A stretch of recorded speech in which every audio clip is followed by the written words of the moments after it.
Yeah. So you know what I was thinking about more recently? We're in our 40s now. There's some things that I've noticed in my body that I don't adapt as well as I used to. And yeah, I'm curious, even for you, what have you noticed since coming into this perimenopausal zone and then into your 40s? Yeah, so many things. Yeah, definitely the way everything had to change. The way I move, the way I eat, the way I fast, sleep, making that a priority, because if I don't, my body will tell me the next day, like very, very quickly, I will notice.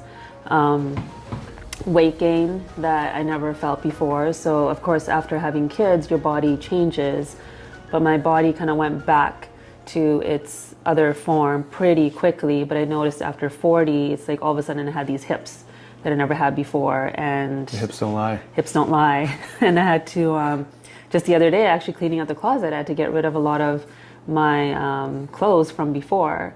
And then even my waistline, just before, it was just never an issue. And now I notice eating a certain way, not eating enough sometimes will trigger weight gain around there. And it's very, very quick. Yeah. Yeah, it's not just like, oh, a few years of eating a certain way and all of a sudden you gain weight. This is like instant. Yeah. Yeah.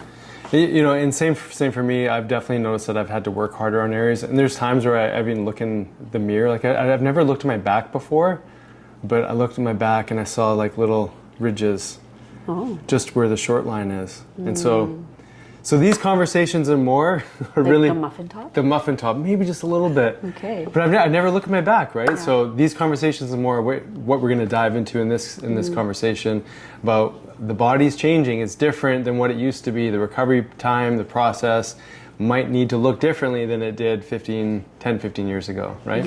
Yeah. All right, so we sort of opened up a can of worms around some of the changes that show up as we age. And, this isn't an area that you or I necessarily have struggled with in the past, although I think our relationship to how our bodies are supposed to look, definitely that's changed over time. So why don't you talk maybe a little bit about some of your early challenges with food and body image, and then I'll talk about my experience, and then we'll kind of go from there into what does it mean to be struggling with weight loss resistance? Yeah. Yeah, I think I've shared before on the podcast that in my teen years I struggled with not so much body image, it was trauma, control, like all these other emotional things that changed my relationship to food. And the thing that pulled me out of that was, one, making that decision that this isn't serving me anymore and it's doing more harm. But the other thing was exercise. And it became the thing that I needed to feel more grounded in my body because I was so in my mind. And so I really related to exercise. So I started doing these exercise videos. Sugar Ray Leonard? Yes, it was the first. The boxer? Yeah, that was the first video I ever bought. Was his and his wife, I think then. And I would do that every morning and then go for a run. So this was when I was 15. And then seeing my dad working out in the gym, so I started working out with him and lifting weights, and that really shifted how I was seeing my body and recognized that, just putting in a little bit of effort every single day, my body started to change, my digestion started to change, my relationship to food was shifting, my skin got clear, like all of this happened. So I really tuned into the fact that I need movement in order to feel good. And sometimes that became a crutch, because I couldn't be flexible and do other things before working out. And over the years, though, that switched, especially after having kids, because I couldn't have that same routine. I couldn't go to the gym 5 days a week and work out for an hour. And so I really had to adjust, and that took a bit of a toll on me, I think, from more of like a mental health perspective of like, okay, I have to shift how I'm seeing my body, because after you give birth, and during birth too, you just lose so much control. And so I really had to change. I remember looking down at myself one time, being in the bath after giving birth to our second, and going, who is this? I just felt so disconnected. And so, fast forward, hormones are constantly changing, and everyone always said, especially between 40 and 42, there's a lot that shifts. But in my mind, I was like, well, I eat right, I exercise, I do the biohacking, I'm fasting now, and all of this. And then it happened. Turned 40. I was like, oh, this is what everybody talks about. It's so subtle. And then all of a sudden it's like there's so much shifting very quickly at the same time. And yeah, I had to change how I was fasting, how I was moving, like the same workouts for an hour, like that just wasn't serving me anymore. So Nor was it had to really change. possible.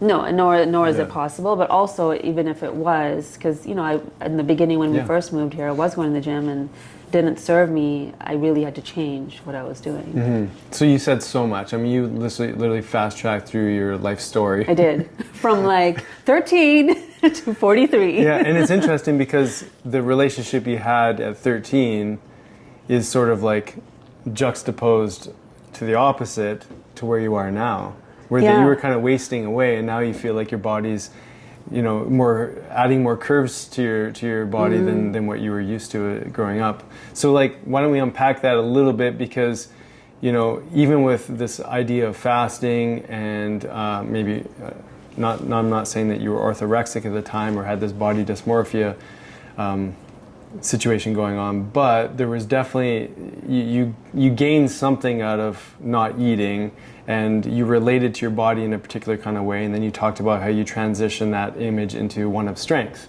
of like how you got to build strength in your body. But maybe like you're not alone. I'm sure there's a ton of men and women that went through something similar, and you grabbed a hold of something that strengthened and reinforced you and not depleted you. And that's a very interesting transition. And that same kind of phenomenon can be happening to people as they struggle with obesity or weight gain, and then having an image of who they are, and then transitioning from that into maybe the more ideal body composition. Yeah. Yeah, so even with that, it's like, what does that actually look like? Like, what's ideal in our minds, right? Yeah. So that's usually seen through the magazines or what we're seeing on TV and social media.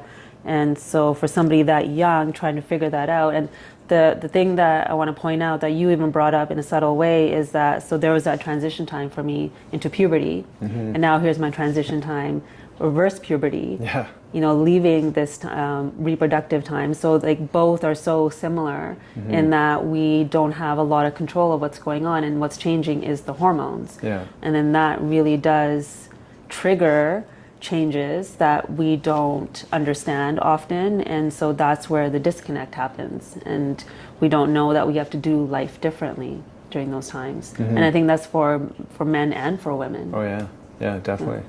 Yeah, so I loved how your medicine for when you were younger was to, watch your father exercise, see that he was putting exercise and making that a commitment and a discipline into his daily life.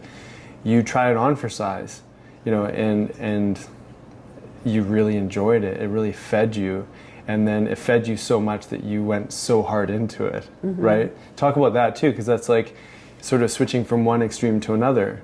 And on the surface, you look amazing, my goodness, wow, what are you doing? And yet, I remember you saying at one point you felt like you went too far. Right. Yeah.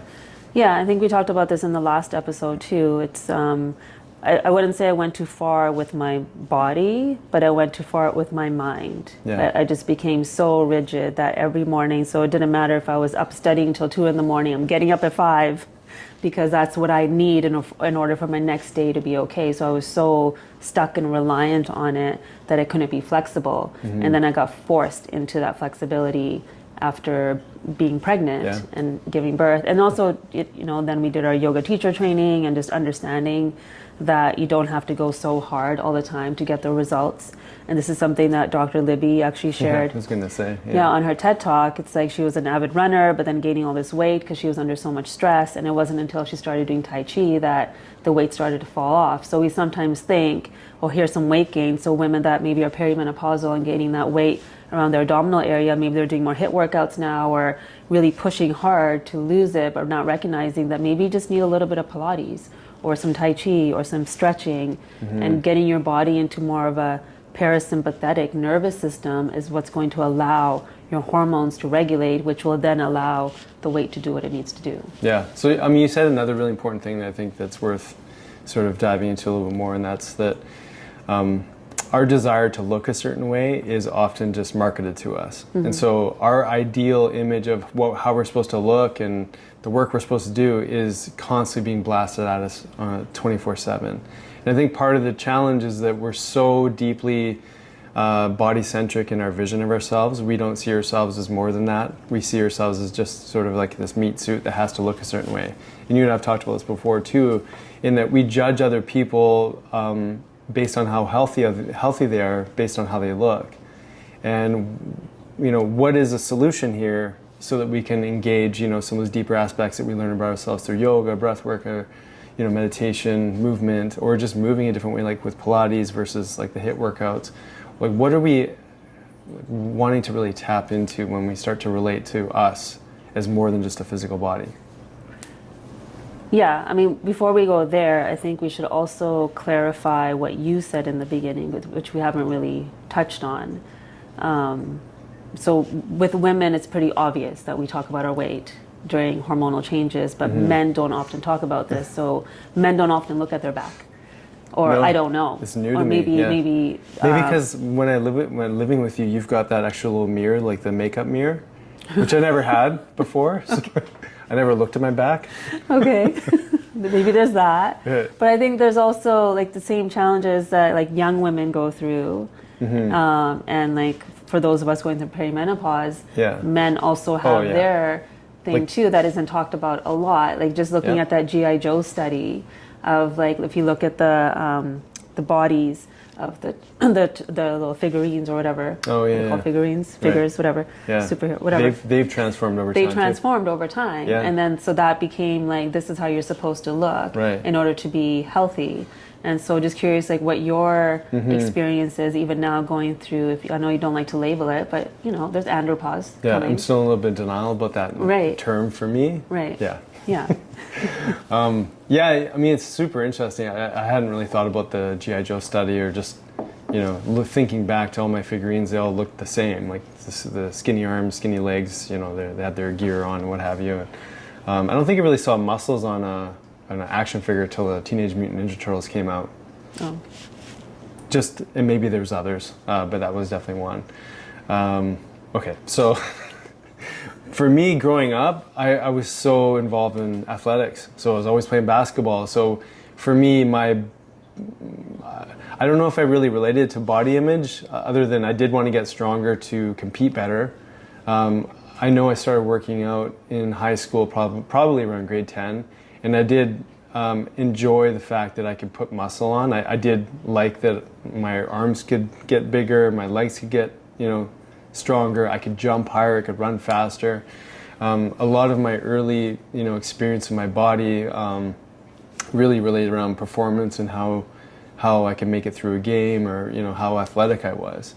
And so I prided myself on that. And I must say, like, thinking back too, I liked having a six-pack. I felt fit because of that. Now, why was that? I don't know. Maybe it was because of my action figures and things like that. But I guess, looking back, I definitely did work on maintaining my physique. And actually, now that you're saying it, I remember as a kid actually even sucking my stomach in to almost like, flexing, when my shirt was off, because I wanted to be seen as someone who had muscle. Okay, well, I'm just breaking down the theory that I entered in this conversation with. Yeah, I guess it was important to me. And definitely into college, when we were, performing at a higher level with basketball, working much harder in the gym. I remember, after workouts, not even be able to wash my hair, because like I would literally squeeze soap onto the side of the shower. And these are dorm rooms, like it's kind of gross in there. I remember like rubbing my head against the soap because I couldn't lift my arms. We worked out so hard, and it was push, push, push, push. And it was really just about development and competing, and then wanting to put on muscle. There was a phase in my life where I wanted to be big and strong and be seen that way. And then enter into the years of dadhood. You could say I let it go a little bit, I put more fat around my face. I didn't hit the gym as much.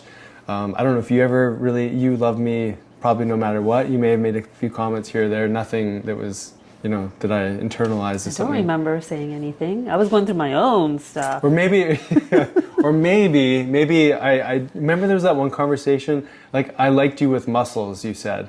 No, oh my Right? gosh, you really want to get into this? This was when we were in Taiwan. Okay. And there was something else. Or I liked your muscles. No, oh my gosh. Okay, well, let's have it out. We've had This this is what I remember. conversation like 5 times Anyways. that you took it the wrong way. Oh, I'm sure I did. But that's the whole point, is I took it the wrong way. Anyways, why don't you share what you remember? And then We were stretching for a kung fu class, Okay. and you said something along the lines of like wanting to do more yoga or something to like, and I said, I like your muscles. I never said like duh or whatever. I was very like present time, Right. trying to be like Supportive. cute with you. Right. And you, Isn't I that don't know. interesting? So it's probably, now that we're unpacking all of this, it's probably because of your relationship with your body from the start. Yeah. Yeah. And the body dysmorphia, and the Yeah. orthorexia Are you diagnosing me right now? that showed up in that moment. So your Yeah. story showed up in that moment. Yeah, that's huge. Thank you. Yeah. Oof. Mind is Mind blown. blown. So interesting though. I remember there after the college years and stuff like that, when you and I started dating more and we started doing more yoga and kung fu, there was a desire for me to just be more lean, more flexible, and not negate muscles, but just I really desired a body that was more fluid and mobile, and so yeah, that for whatever reason seemed important to me, and everything that you brought up there around what I heard and what you said and your intention versus how I received it, completely different. Because I remember we did have an argument about this at some point years later, where I took what you said so deeply, like, oh, she doesn't like how I look, and she liked it when I had like bigger muscles, and maybe she felt like that was more attractive than how I look now, and if I don't inherently want that again, and yet I see that she wants that, what does that mean about a relationship? Is she going to start looking at other men and going like, well, that's a vision of attractiveness, look what I've got to deal with, Yeah. Isn't it funny, all the conversations that Well, that because come that's up? important. So you were having that dialogue in your mind. Yeah. And imagine like the dialogues that's going on in my mind as my body's changing through pregnancy. And Yeah. I remember but this this- is all before pregnancy, though.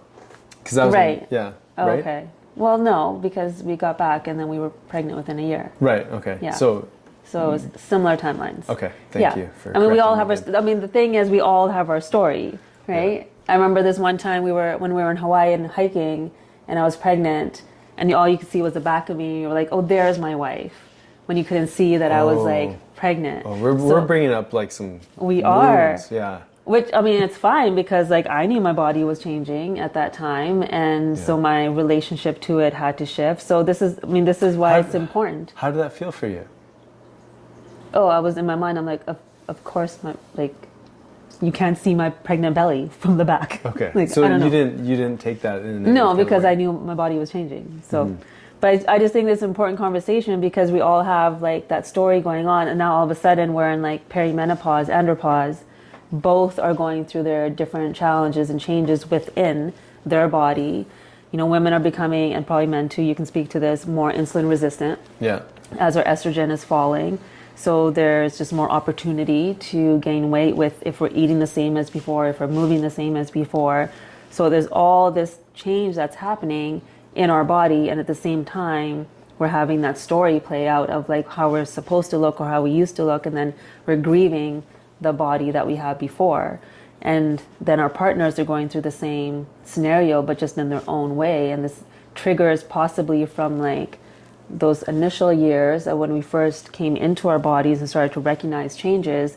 Those same triggers can show up in this transition phase as well. So I think it's important to have those conversations. Yeah, definitely. So when I became a dad, there's less time to exercise, and we prioritize the kids over everything. So it's not a surprise why people's physique changes drastically, because there's a different priority, there's a different time management factor. Like it's so interesting that we can have our schedule laid out in such a way, and then kids come, and it's so hard to migrate some version of where we were in our past into the present when there's time constraints and different things. So, and I know I mean, obviously I'm speaking for myself, but I know that because we see a lot of male patients that go through some sort of version of that. Now, it doesn't even have to be kids that enter in that is the disruption, but something enters in as disruption that takes precedence. And what I found interesting for myself is I stopped seeing myself as an athlete. And the moment I started to do that, I started to see where aches and pains would come up, fatigue, saying, well, I don't do that because I'm not an athlete or whatever. There's dialogue that happens inside my head. I'm a dad now. This is, and it kind of creeps in subtly, and then it starts to take over. And what I've been doing more recently is actually say, no, I am an athlete. I still am, my muscle has a memory of being an athlete. Now, do I need to be an athlete and so I can look a certain way? That part has definitely changed. I want all the same things you do. I want to feel more flexible, like I don't have aches and pains. I have desire for movement. I can keep up with the kids. I can, go on runs, and I can do all these things, and I feel the reward in doing that. And so I've started to see myself as an athlete again, because an athlete is someone who can do all these things. But when we see ourselves as inside our little box, I've got this career, I've got, I've got these kids, I've got these responsibilities, we start to see ourselves as that, and I think we get weighed down in that experience so that we can't tap into all these other things that are still a part of us, but we've denied. Yeah, and I think it's important to recognize that your body is changing, your hormones are shifting, and how you responded before as an athlete is going to be different. So there has to be some level of flexibility in the mind to be like, okay, I need to adjust. And doesn't mean I can't have the same outcome, because we know that our physiological age can be of that 20-year-old. It's our chronological age that's shifting, and recognizing that, okay, your testosterone is going down for men and for women. So I need to work a little bit harder. I need to implement things in my day-to-day, whether that's intermittent fasting or making sure I'm taking the right supplements or eating a certain type of way that's going to support that rise in testosterone. So I think the more awareness we have of the changes that are coming, then we can navigate our lifestyle according to that. Yeah, absolutely. I think I heard on Dr. Huberman podcast, he was talking to another doctor, and they're kind of like, yeah, when you're in your 20s, you can eat the McDonald's, have the burgers, have the fried foods and whatnot, and the hormone is still there to take that food information and still build muscle. Yeah. But we do have to do it differently. You can't eat the same way. You can't move the same way. You can't, decompress the same way. Like decompressing might have been like going out and partying or whatever, like as in your 20s, where now it's like being really diligent with bedtime and routine and, getting outside and doing those other things that actually really support, suspend, and delay the declining hormonal expression. So what are your top 3 to 5 things that you think all men should do when they come close to 40? Yeah, fast for sure. I mean, you saw me when I started to fast. My body transformed in such an incredible way. I responded really, really quickly, but also from the mind. I had way more energy. I felt more productive. I felt like I had ownership over my body as opposed to my body being in a certain experience of deterioration. So for sure that we got to find some time for movement. That's a for sure thing. And then I would tie obviously nutrition into the fasting, into the movement. But the other thing that I think is really key that I think a lot of men miss out on is really self-reflection and taking time to get to know yourself, right? So that could be journaling or spending time in meditation or challenging the thoughts that are coming up in your mind as one of those things, because so much of what happens in life is a result of the way we think about ourselves. And as men, that story can change, we can adapt, but if we're not engaged in that process, I think this is where a lot of that midlife crisis comes in. A lot of men, hit this sort of stage and we look outside. Go, my wife is a problem, my kids are the problem, my job is the problem, everything else is the problem. And we got to turn that light inwards and go, okay, what are the little things that I can take control of on a daily basis? So I'd say those 3 would be the huge ones for men. What about for women? Yeah, I would say similar. For number one for me would be the self-inquiry of like getting to know like where you're at, where you were, and where you want to go. So testing, like doing your Dutch test, looking at your cycle, looking how your hormones are shifting and changing, so then you can adjust your workouts accordingly. You can have, you know, those HIIT workouts in the beginning part of your cycle and then go a little bit softer afterwards. Fasting, but then adjusting how you're fasting because of that insulin resistance that shows up. So estrogen goes down, our ability to control insulin goes down, and then there's just more blood sugar. Our risk of cardiovascular events goes up by 50% with that lower estrogen. So there's so much that's happening. So if we know what those risk factors are, we know then how to navigate them according to how we're fasting, what we're eating, and how we're moving. Yeah, I love that. So we kind of open up a conversation a little bit, which I think enters into the mind a little bit more. And you said, let's pause that for later. So much of part of our challenge in the mind is how deeply we relate to our physical body and reference everything in relation to that. So like I said, you can look at someone and go, that person's healthy, that person's not. Why do we get so fixated and stuck here? And like, is it a dialogue that's important to relate to? Yeah, I think it goes back to what the conditioning is. So depending on what was modeled for us growing up, coming from an Indian background, they are very vocal about the changes that happen in your body. Oh, you're too skinny now. Oh, you gained too much weight now. Oh, there's never this like, you are perfect as you are. Yeah. And if you see someone going down an unhealthy path, you can make suggestions, but it's often just like it's what the way you sort of are isn't good good enough. Yeah, exactly. Yeah. And so I think like understanding your conditioning is important because then that does come up in these transition times. So if you relate to your body a certain way and without that your identity crumbles, then it's like, well, how do I self-inquire so that I can create the identity that actually serves me and know myself more deeply so that I'm not controlled by the conditioning of our culture. There was a TikTok video that was going around. This doctor was talking about how women shouldn't have six packs because we need a little bit of that extra weight or that extra fat to create our hormones. So the less fat that we have, the harder it is for our hormones to produce themselves, and especially in perimenopause in that transition time, when it's already a little bit more difficult for our body to produce these hormones, we're putting more stress on the body. So understanding that, it's changed so much culturally what health looks like. So we were in Spain this last summer, and there was a sculpture of, one of the goddesses. Was it Athena? No. Aphrodite. Yeah. And so she's considered like the goddess of beauty. Yeah. But in that sculpture, she had rolls because she was crouched down.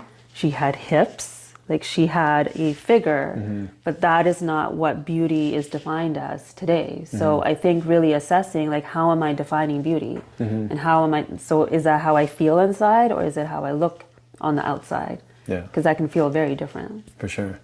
Here's another thing that I've been sort of playing around with, and I haven't quite got all my thoughts together on this, but there's this, I know Marissa Peer talks about this, there's a lot of dialogue around this in the sort of self-help world where I am enough, and I am worthy, and all of these things.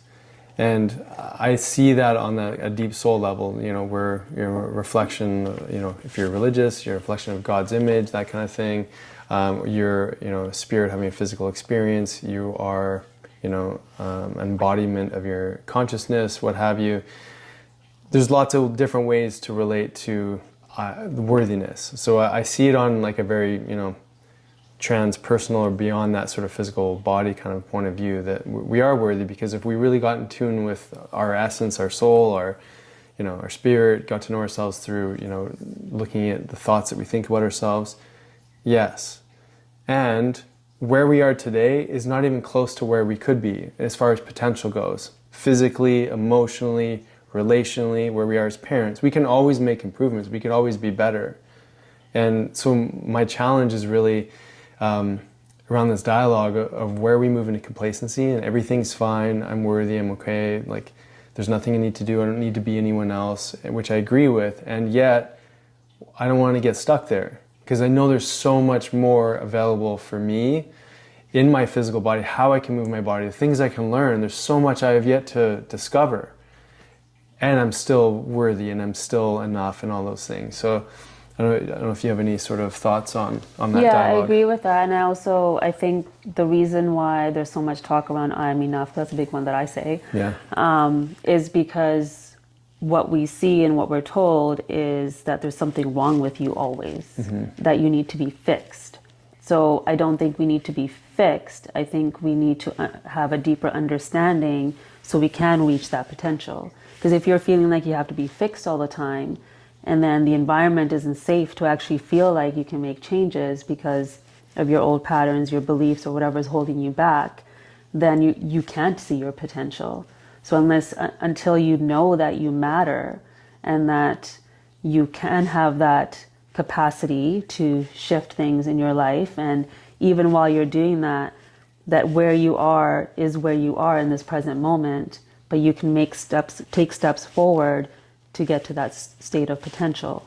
Because I think the conditioning is that there's always something wrong with you. And then the beliefs that we bring into our different roles, whether that's, I'll talk about like motherhood, just always not feeling like you're good enough in what you're doing. So until we actually feel like how we're showing up is how we're showing up, because that's all we know, and we can learn. But keeping that door open for learning so that you can have more potential. But I don't think having a mantra of like, I'm not enough, so now I'm going to improve myself, I think that's a very like patriarchal, masculine way of looking at it. Yeah, I think it's interesting, because the other thing that I think is important is that we can often postpone our greatness, our improvement for some future time that never comes. I know that one day everything will be better. You know, it's almost like we're in the same kind of problem where, you know, I'm okay with who I am right now, and I know one day it's going to get better. But then the gap is where, well, what are we willing to do to get towards that? Because if we wake up tomorrow and tomorrow's exactly the same, we showed up exactly the same as we did yesterday, technically we're not really making progress. We just keep postponing that future date, right? Yeah, no, I think growth is important in every moment. That's where like the daily rituals and daily habits and all the things that we can do to help support that ability to be our best selves, and how that's defined by you. Yeah, and I think the opportunity is that sometimes we look at that, our future potential, whatever that is, like that could be a career, it could be, you know, the way that your physical body looks, whatever, like there could be some sort of future event. But I think we forget about all the little things that we need to tidy up in our lives. You know, how we communicate to our partner. Like, I'm not perfect, obviously. Or like as a parent, or, you know, how we're taking care of the household. There's so many little things that we can work on.